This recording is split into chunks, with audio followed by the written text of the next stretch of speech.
Morning class, we were doing the chapter The French Revolution, in which we started the topic French society during the late 18th century. So over a period of time, you will see during Middle Age,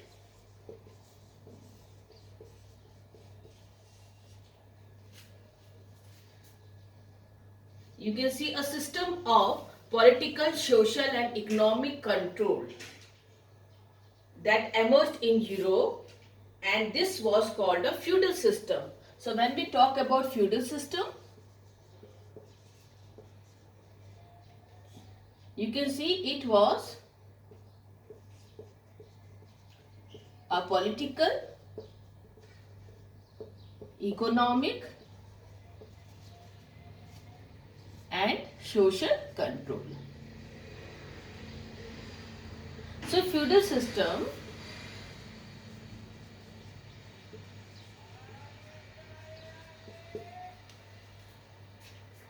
was a name, given to the way the society was organized into hierarchy.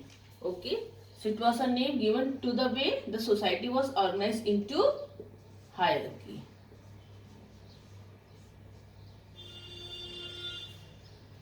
So a hierarchy is like a ranking. So when we talk about hierarchy, it's what is like a ranking.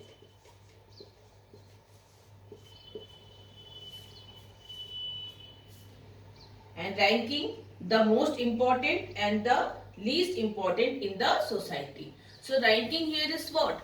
Ranking the most important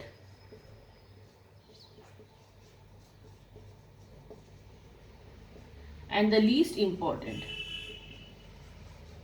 So when we talk about the most important here, those who have more power, they are the most important, and those who have less power, they are least important.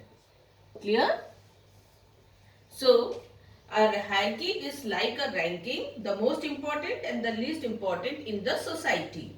It ranks the persons, the most important, the most powerful at the top, and the least important with least power at the bottom. So when we make a hierarchy triangle here, so the most powerful at the top and the least powerful at the bottom.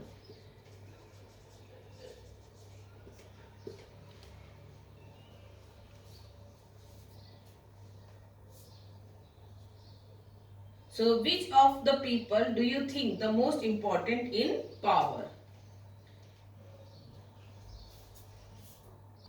So here comes at the top would be the king. So you will see the king was the most powerful. So he is at the top. He owned the land. As far as king is at the top, he owned the land, or he is the owner of the whole land. But this king, he need what? He needs support.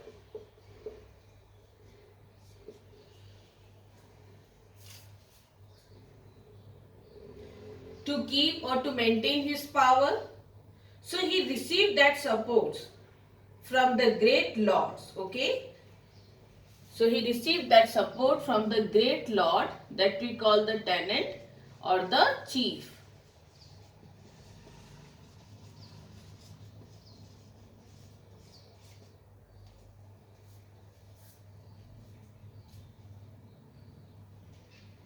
So he grant title to them, or he grant the land, whatever land he has owned, he grant the land or the title to them, and in exchange, they gave him their supports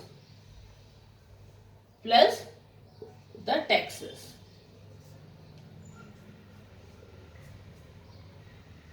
So now the chief and the tenant, now they gave their land to the knight, or you can see the lesser lords.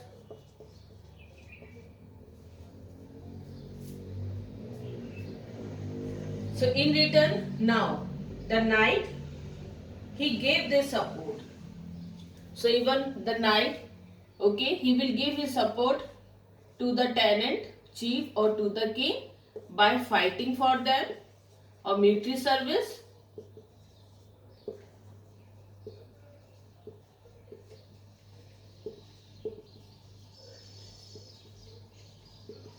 In case when the tenant or the chief needed, or in case when the king needed. Okay. So you will see, and now at the bottom are the least powerful person or very less powerful person. Or you can see with no power are the peasant. So they were the least important, and what are the work of the peasant is to, they were able to do farming. Okay, farming where? Farming at the land of the knights or chief or tenant.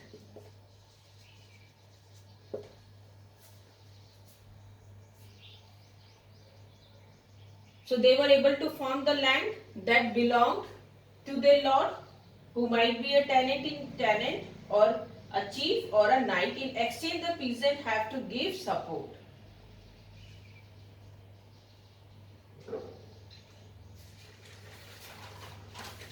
Support and taxes to a lord. So here comes a very important features of this feudal system, as you can see in the board. It was the obligation and services. Okay, so here you can see a structure of the feudal system. It's what? It's an obligation or the services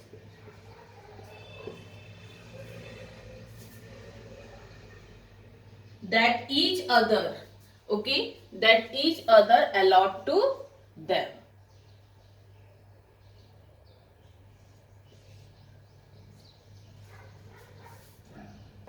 So here you will see, in the context of France, the society of estate, it was a part of the feudal system that dated back to the Middle Ages. So in hierarchy or in the social order, as you can take in the context of France,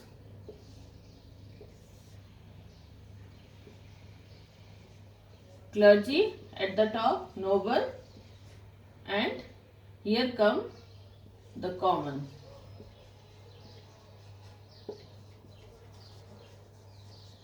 This we call first estate, the social order, second estate, and third estate.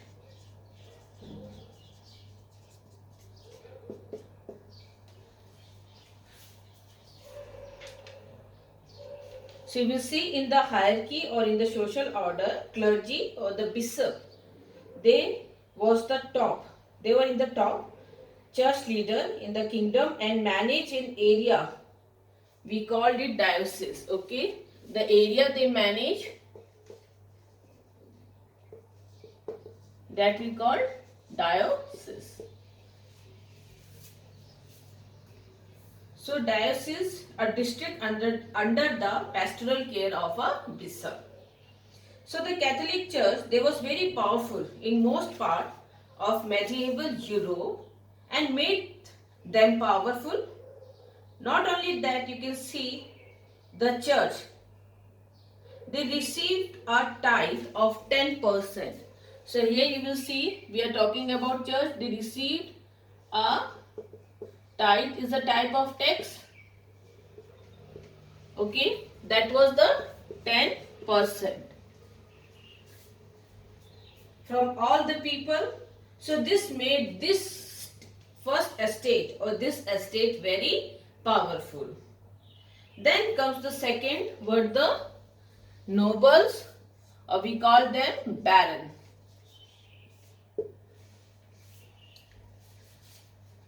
So you will see the baron and high-ranking nobles, they ruled large area of land. So these barons, they ruled over a large area of land, which we called fief. So they divided their land among the knight or the lesser lord. Okay. So as we discussed previously also, so they divided the land amongst the knights of the second estate. Okay. You can see their job was to maintain an army that was at the king's service.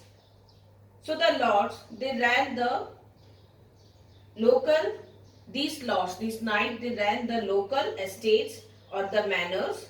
They also were the king knight and could be called into battle at any moment by the barons. So the knights, they were under whom?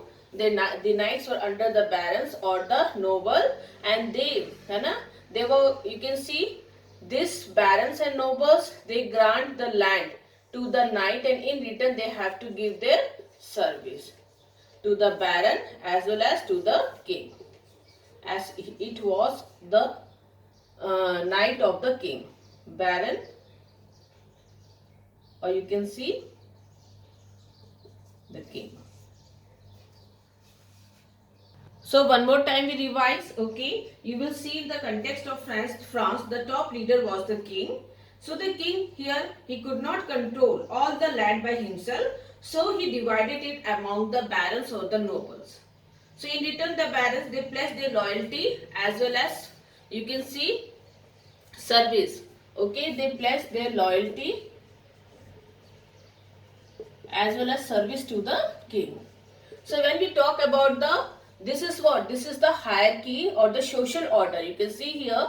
So the clergy or the bishop, they were at the top, okay, of the first order, which we call the first estate. Okay, so here you will see that in the hierarchy or in the social order, the clergy or the bishop was the top church leader in the kingdom, and even they also managed the area that we call diocese, as we discussed right now. Okay, so it's what? It's also, diocese is the area or the district where under the pastoral care of this bishop. So the Catholic Church at the time was very powerful in most part of medieval Europe and made this clergy and bishop also powerful, as plus they were taking a tax, we called it tithe. Okay, that was the 10% of the total produced by all the peoples. Okay, so it made them more powerful. Then we saw the second estate, or we talk about the second order is the noble, and we called them, another one was the barons. Okay, so here loyalty and service to the king in return. So they divided the king divided the land among this noble and barons, and in the exchange they give their loyalty and service to the king. And here the land that come under the baron, we called it a large part of land, portion of land, we called it fief. Okay, so barons, here the knight, okay, the baron, they hold the land or they give the land to the knight. So knight under the nobles and the baron. Okay, somewhere you can see the duty or their job was to maintain an army that was at the king's service. So you will see that these lesser lords ran the local manor or the estate, and in return they have to give their service to the baron or the king. And now you will see at the common people, where we will discuss, very important here, are the peasant.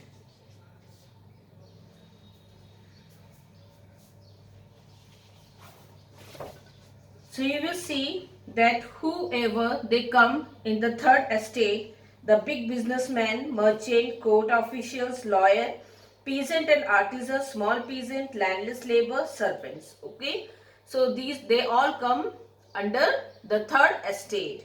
So you will see here that when we talk about the peasant, they were at the bottom of the hierarchy, and when we talk about the life, they had a very rough life. So you will see some peasants, they were considered free and could own their own businesses. As you can see here that in the third estate there are some people who are the big businessmen, merchant, court officials and lawyers, and other were more like a slave. So they owned nothing and they were obliged to their local lords. So when we talk about the population, you can see about 90% of the people, they work in the land as a peasant. So when we talk about the population, here it is 90% of population, they work as a peasant, they work in the land under the lords. So student, here comes the term old regime. Okay, so you will see that this term is usually used to describe the society and the institution before 1789.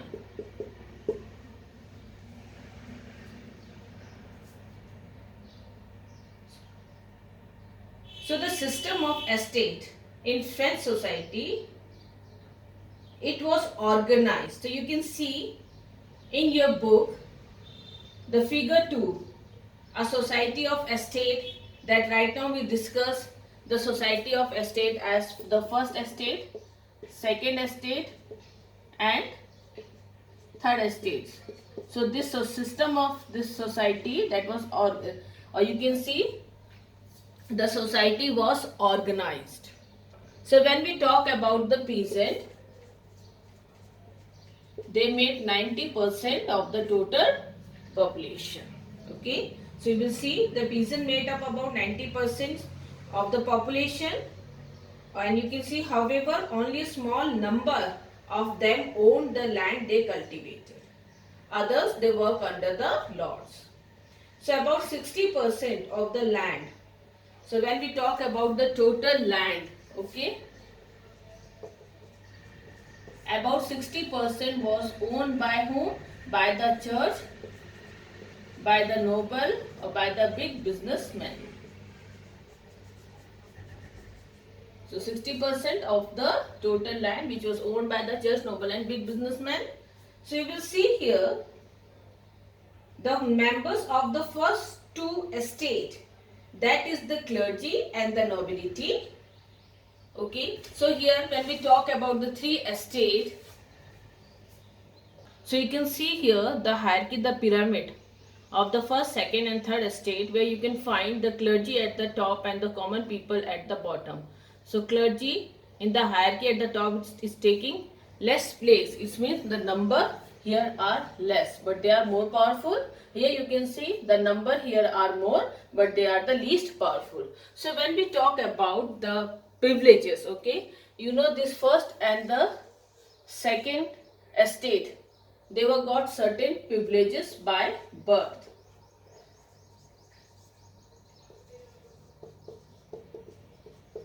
So privileges were the special right, okay, that were given to clergy and the nobles. So here comes what were the special right of the privileges, though they were exempted, okay, from taxes.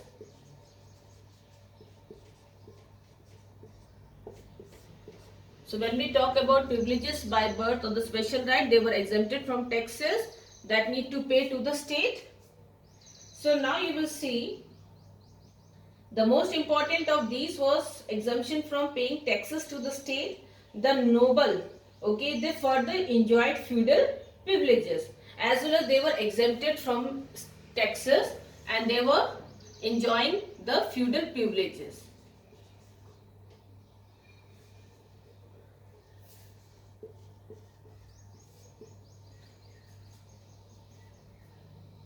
So the noble, they further enjoyed feudal privileges. So these include the feudal dues, which they extract from whom? These feudal dues, this was extract from the peasants. So you can see here, it's a compulsory payment. The lower estate, they had to pay to the higher estate, especially the nobles, collected in the form of the cash kind or in service. So you will see the peasants, they were obliged to render the service to the Lord, to work in his house and field, to serve in the army, or to participate in building the roads. So you will see even this church, okay, they too extract its shares of taxes that we call the tithe from the peasant, and finally all members of the third estate, they had to pay taxes to the states. So here you will see these include a direct tax, we call it tithe, and a number of indirect tax was also imposed on articles of everyday consumption like salt or tobacco. So one we talked about the taxes here was the tithe. Another, this third estate they have to pay the tax we call tithes. Okay, so here you will see the tax we call tithes. It's a direct tax to be paid to the state. These taxes they need to pay to the state.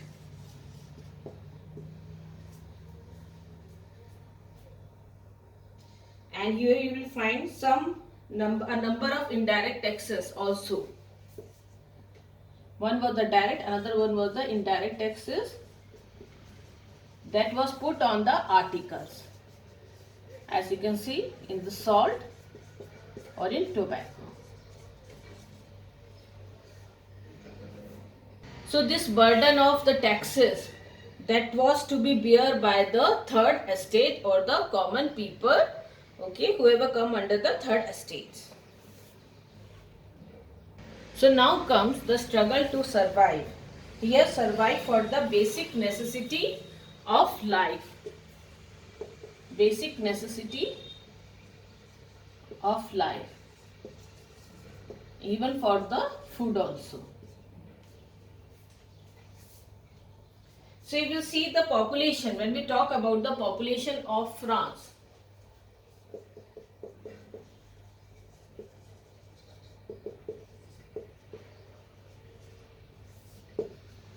Okay, it rose from about 23 million to 28 million in 1789. So you will see in 1715 the population was 23 million, and in 1789 it rose to 28 million. So you can see this led, when we talk about the population, okay, with the population it increased, so this led to the rapid increase in the demand for food grain. So what will happen when the population increase, the numbers of the people, when they increase, so here increase in the demand of food grain.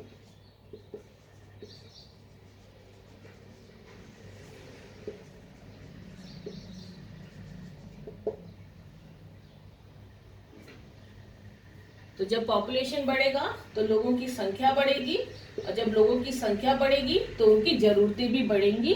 और यहाँ पे जरूरत क्या है, सबसे पहली जरूरत हम कह रहे हैं फूड ग्रेन्स की है।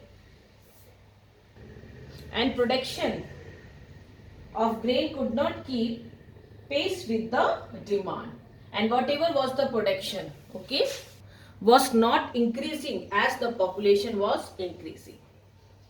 So you will see that the price of bread, which was the staple diet of the majority, it rose rapidly. So what will happen? The price will increase.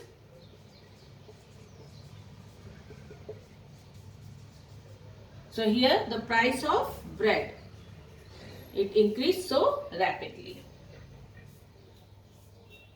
As it was the staple diet of the majority, so most workers, they were employed as a laborer in workshops whose owners, they have fixed their wages, but the wages did not keep pace with the rise in prices.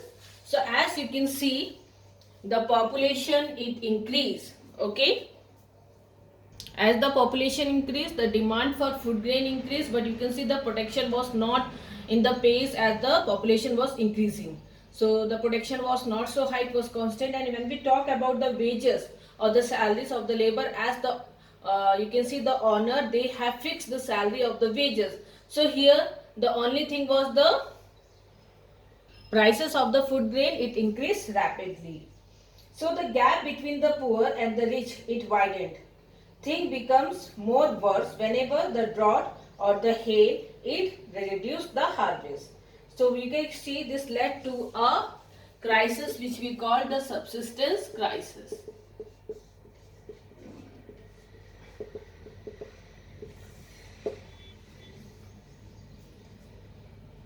So what is the subsistence crisis? You can see in extreme situations where the basic means of livelihood are endangered. So when we talk about this subsistence crisis, it became that something that occurred frequently in France during this old regime.